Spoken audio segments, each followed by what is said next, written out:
Hello, dear students. I hope you all are fine. Today I am going to cover the poem Fire and Ice by Robert Frost, Class 10th CBSE Board. It's a very small poem but with a big message. इस poem के अंदर Robert Frost दो चीज़ों की बात कर रहे हैं, एक फायर और एक आइस।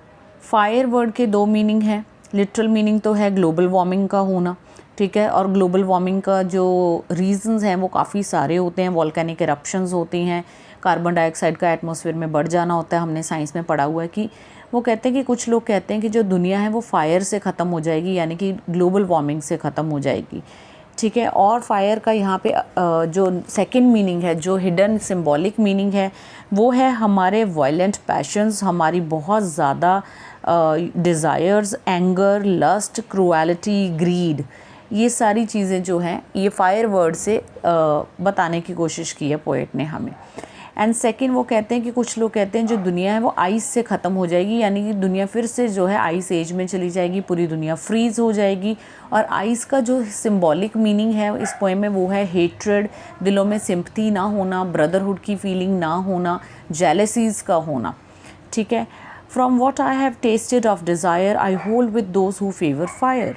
अब यहाँ पे टेस्टेड वर्ड का मीनिंग है एक्सपीरियंस। तो यहाँ पोएट रॉबर्ट फ्रॉस्ट कहते हैं कि मुझे तो खुद को इस बात का एक्सपीरियंस है कि जो हमारी डिज़ायर्स होती हैं वो बहुत ज़्यादा जब बढ़ जाती हैं और एक्सपेक्टेशंस बहुत बढ़ती हैं, वो पूरी नहीं होती हैं किसी से, तो हम कितने वॉयलेंट बिहेवियर पे उतर आते हैं, ठीक है। हमारे जो एंगर है हमारे अंदर बहुत ज़्यादा आता है, लस्ट, ग्रीड बहुत ज़्यादा बढ़ जाती है। तो वो कहते हैं कि इस चीज़ से दुनिया ख़त्म हो सकती है। I hold with this opinion, यानी कि मैं इस ओपिनियन से अग्री करता हूँ कि हमारे अंदर ये जो हमारे एंगर, लस्ट, क्रूएलिटी है अगर बहुत बढ़ जाएगा तो एक दूसरे को सब इन चीज़ों की वजह से मारने लगेंगे तो ऑब्वियसली दुनिया जो है वो ख़त्म हो जाएगी, ठीक है।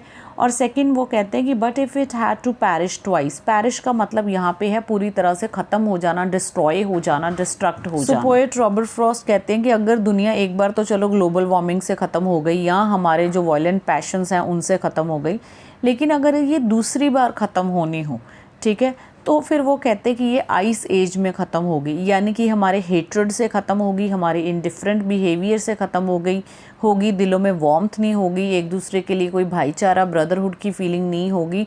उस वजह से दुनिया जो है वो सेकेंड टाइम फिनिश होगी।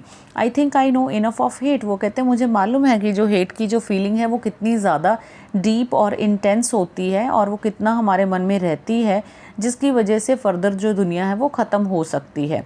Is also great and would suffice. अब वो कहते हैं कि इज़ ऑल्सो ग्रेट मीन्स दोनों में से कोई भी चीज़ दुनिया को ख़त्म करने के लिए बहुत है, चाहे वो फायर है चाहे वो आइस है। Would be suffice, suffice means sufficient है, दोनों ही अपने आप में। अब यहाँ ग्रेट वर्ड जो है वो उसकी महानता बताने के लिए नहीं बोला गया, वो इसलिए बोला गया कि दोनों में इतनी पावर है, फायर में और आइस में, यानी हेट्रेड में और हमारे वॉयलेंट पैशंस दोनों में ही इतनी नेगेटिव पावर है कि दोनों से जो दुनिया है वो पूरी तरह से ख़त्म हो सकती है। दोनों ही चीज़ें दुनिया को ख़त्म करने के लिए सफिशिएंट है, ठीक है।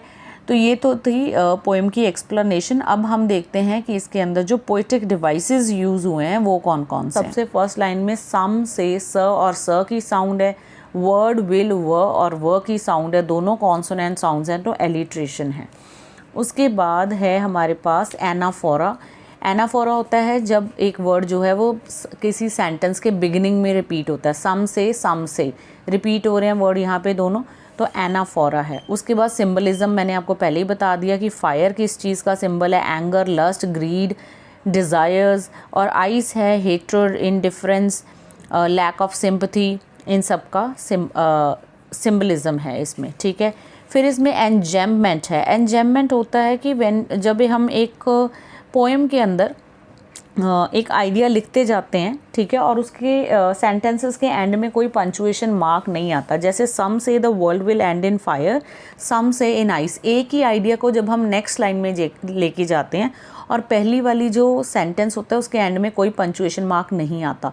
अब आप कहोगे कि मैम यहाँ तो फायर के बाद कॉमा लगा हुआ है, तो मैं आपको बता दूँ कि ये पिक्चर मैंने गूगल से उठाई है, अपनी बुक में से क्लिक नहीं की। अगर आप बुक में से पिक्चर देखोगे तो एंड में कॉमा, फायर के बाद फर्स्ट लाइन में फायर वर्ड के बाद कॉमा नहीं है, direct some say the world will end in fire, some say in ice के बाद फुल स्टॉप है, तो इसलिए एनजेममेंट है। यानी कि पोएट एक आइडिया एक सिंगल लाइन में ना लिख के उस आइडिया को नेक्स्ट लाइन तक ले जाता है और फर्स्ट लाइन के एंड में कोई भी पंचुएशन मार्क नहीं लगाता, तो उसको हम एंजेममेंट कहते हैं।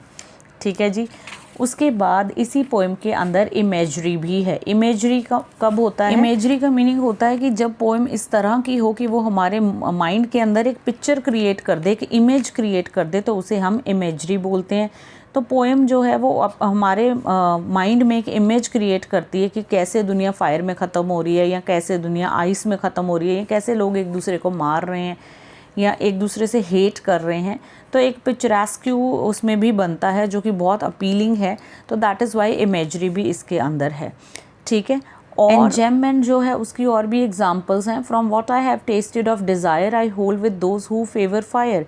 इसमें डिज़ायर वर्ड जो है उसके बाद कोई भी पंचुएशन मार्क नहीं है और आइडिया नेक्स्ट लाइन में शिफ्ट हुआ है और फायर वर्ड के बाद फुल स्टॉप आया है, तो अगेन इसके अंदर एंजेममेंट है। ठीक है। और लास्ट में I think I know enough of hate to say that for destruction ice is also great and would suffice. यहाँ पे भी एंड में जाके कॉमाज आए हैं, सो अगेन एंजेममेंट है यहाँ पे भी। ठीक है। आई होप आपको पोएम क्लियर है। पोएम के दोनों जो स्टैंजा हैं उन दोनों का राइम स्कीम डिफरेंट है। ठीक है। फर्स्ट जो स्टैंजा है उसका राइम स्कीम है A-B-A-A और दूसरे का है A-B-A-B-A। आई होप समझ आ गई होगी पोएम। कुछ नहीं पता लगा तो you can ask me in the comment section. Till then take care, bye bye.